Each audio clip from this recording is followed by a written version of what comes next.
నానమ్మ పెళ్ళంటే ఏంటి? పెళ్ళంటే పెద్ద పండగ.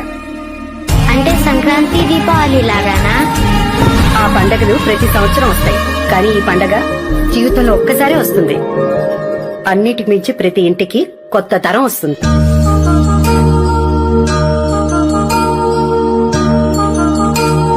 పెళ్ళంటే పెళ్లిలా జరగాలి, ఫంక్షన్లా కాదు. వాళ్లను మించి ఐశ్వర్యముందా, అనుబంధమును మించి సిరి సంపదుందా. పెళ్లికి ఇంకా వారం రోజులే ఉంది. రేపే మంచి టైం చూసి బయలుదేరమను. వాసి ప్రతి మనసులో కొలువు తీరిందిగా, ఆకాశరాజునకు అనురాగ. పెళ్ళంటే మన అనుకునే వాళ్ళందరూ వస్తారు.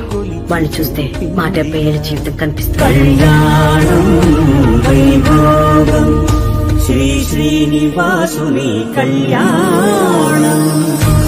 చిన్నప్పుడు నానమ్మ చెప్పింది, పెళ్ళంటే పండగనే. అలాంటి పెళ్లి ఎన్ని జ్ఞాపకాలు ఇవ్వాలి.